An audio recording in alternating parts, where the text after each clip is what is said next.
Bonjour et bienvenue. Alors aujourd'hui un tirage sentimental pour vous. On va regarder comment cette personne vous voit, quels sont ses sentiments et quelles sont les actions qu'elle a envie de faire vis-à-vis de vous. Je voulais remercier toutes les personnes qui s'arrêtent sur cette chaîne, qui commentent, qui mettent des j'aime et qui s'abonnent. Vous me permettez de continuer cette chaîne avec autant de passion et d'énergie. Et voilà, vous me faites beaucoup de bien et je vous en remercie. Allez, comment les cartes se retournent? Il y a quelqu'un qui a envie de parler là. Comment est-ce que cette personne vous voit? Okay.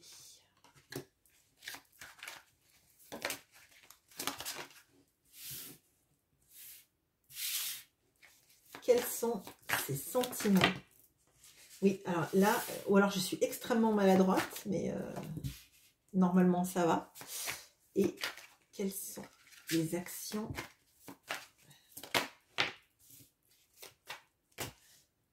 Ok. Alors, vous remarquerez que les seules cartes qui ne sont pas retournées, hormis celle-là qui est tombée, ce sont les sentiments. Donc là, on a quelqu'un qui se cache dans l'ombre, hein, qui ne montre pas ses sentiments, qui a l'impression que s'il ne les montre pas, vous ne les saurez jamais. Et peut-être que vous n'aurez pas trop de pouvoir sur lui si vous ne savez rien. Hein. C'est un petit peu l'autruche qui croit qu'on ne la voit pas parce qu'elle a mis sa tête dans le sable.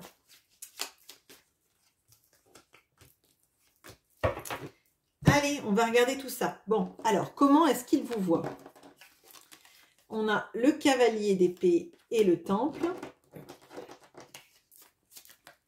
On a le 3 de denier et le sceptre. On a le 6 d'épée et l'escargot. Et on a le roi de coupe et le schéma. Bon. Alors, le premier ressenti tout de suite que j'ai là, c'est que c'est quelqu'un qui voit que vous n'avez pas de problème à dire ce que vous pensez, en tout cas de moins en moins. Il y a cette notion de...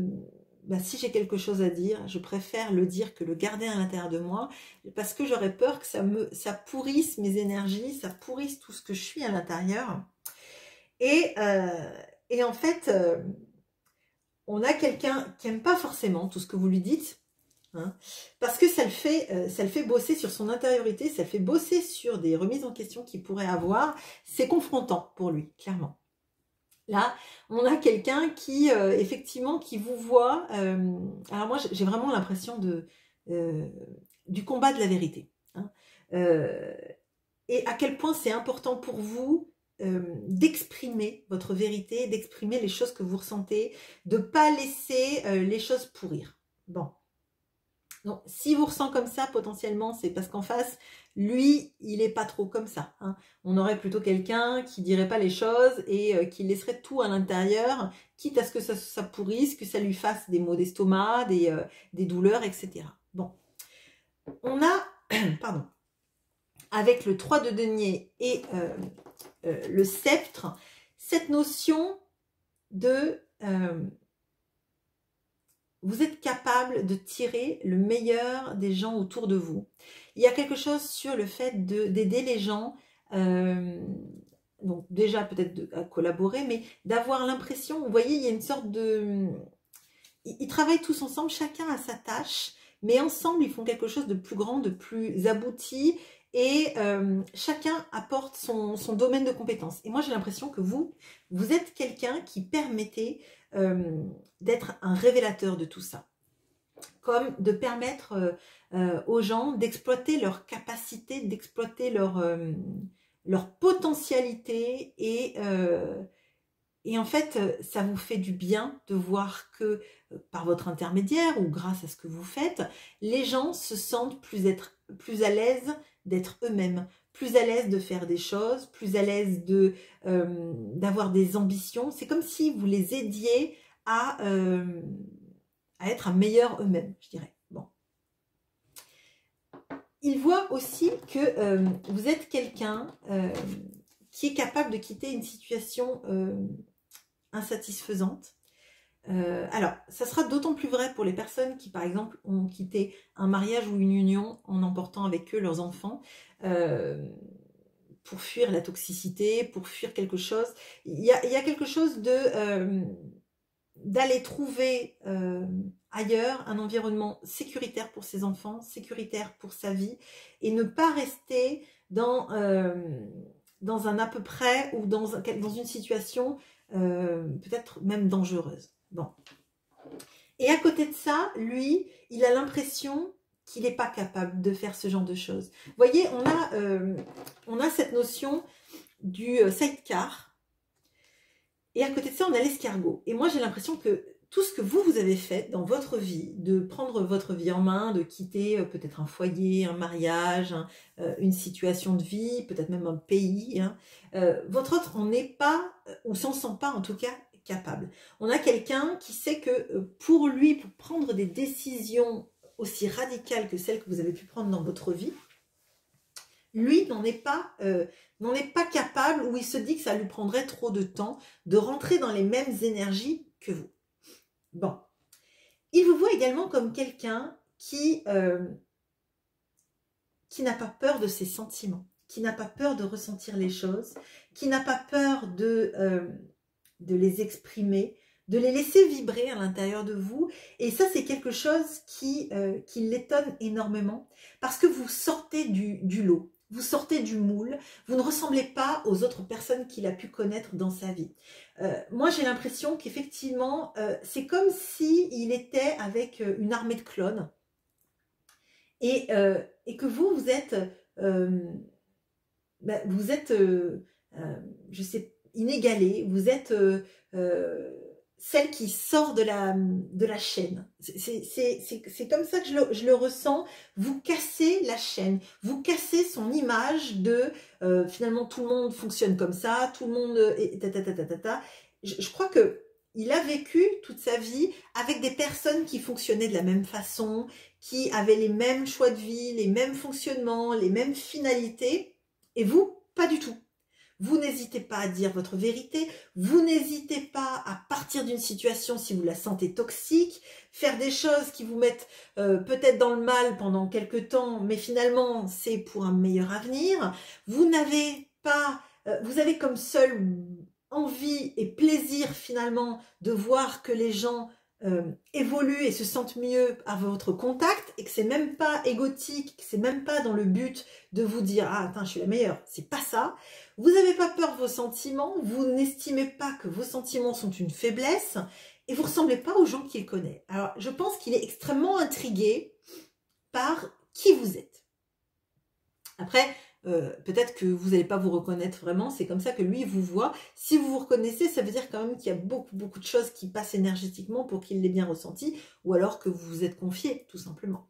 Mais en tout cas, il a une belle image de vous, une image de quelqu'un d'unique et spécial. Les sentiments. On a la force et le dolmen. On a le cavalier de bâton et le grand cœur. Et on a le 9 de coupe et la corrida. Bon, alors, en face de vous, vous avez quelqu'un alors qui vous aime passionnément, intensément, mais mon Dieu que c'est compliqué. Mon Dieu que c'est compliqué. En fait, en centrale, on a le cavalier de bâton et le grand cœur. C'est quelqu'un qui a un désir pour vous qui est énorme et un amour pour vous encore plus grand.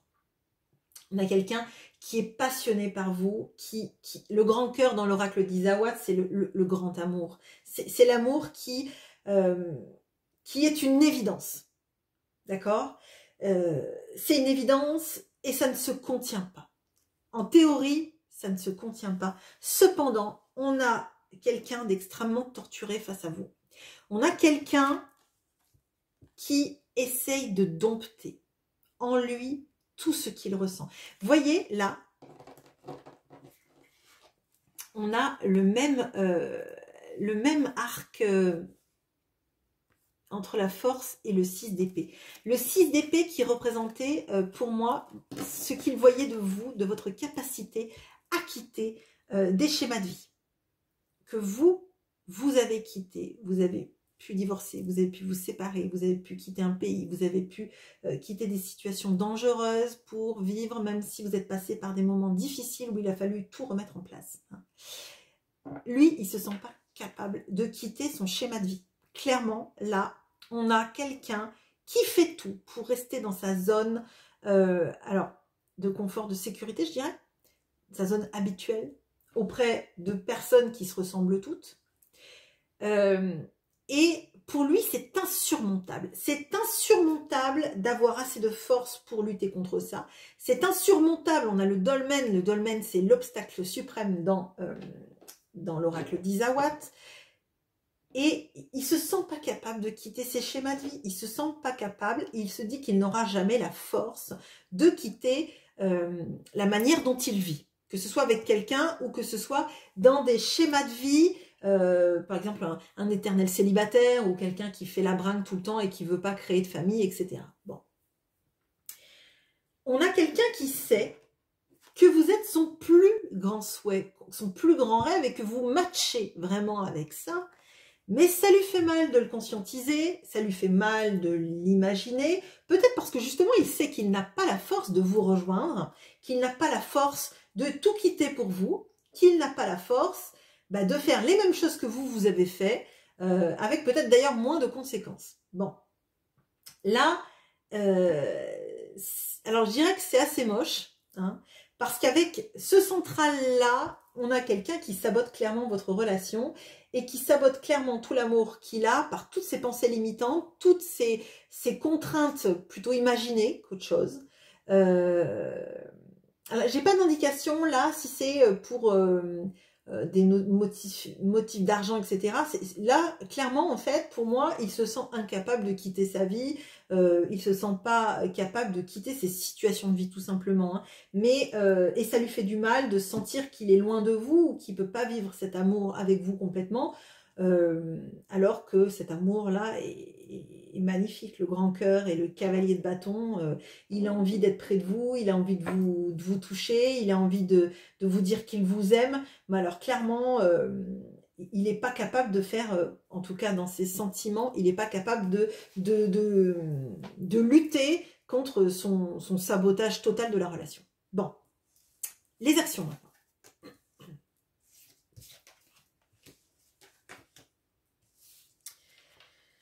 On a le 9 de denier et l'univers.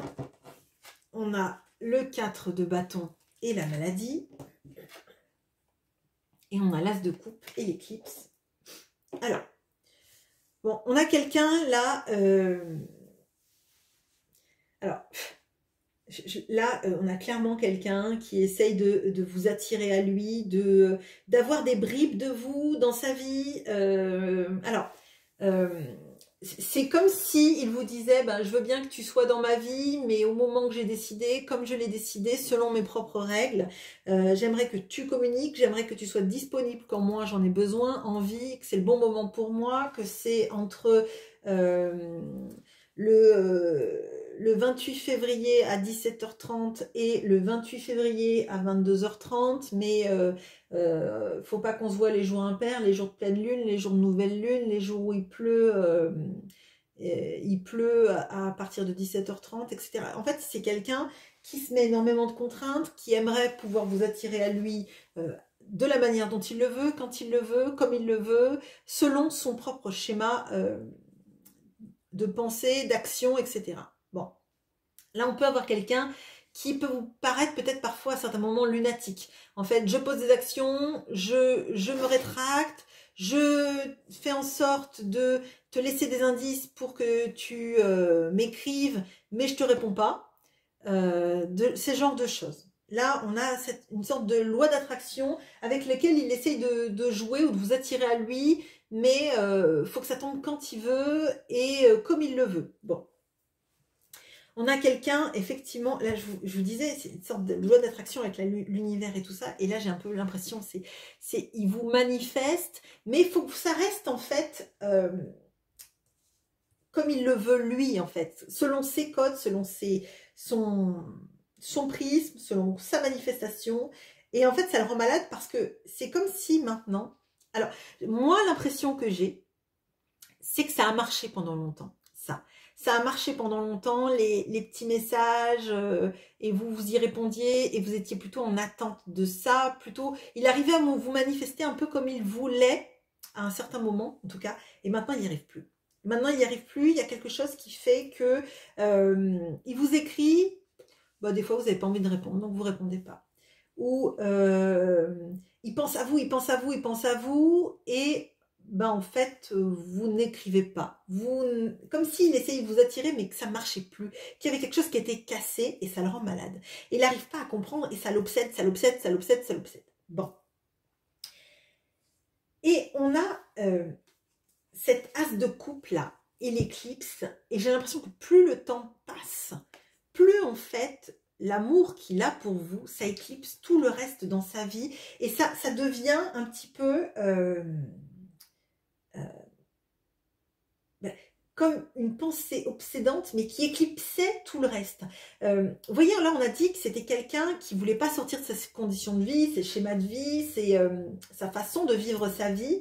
Et on doit avoir quelqu'un qui essaie de s'occuper beaucoup, beaucoup, beaucoup pour pas penser. Alors, le sport, les sorties, la vie de famille, s'il y avait de famille, les copains, les activités professionnelles, etc. Et là, en fait, comme vous ne répondez plus à alors ces appels de l'âme, sa loi d'attraction, vous prenez ce qui résonne pour vous, hein.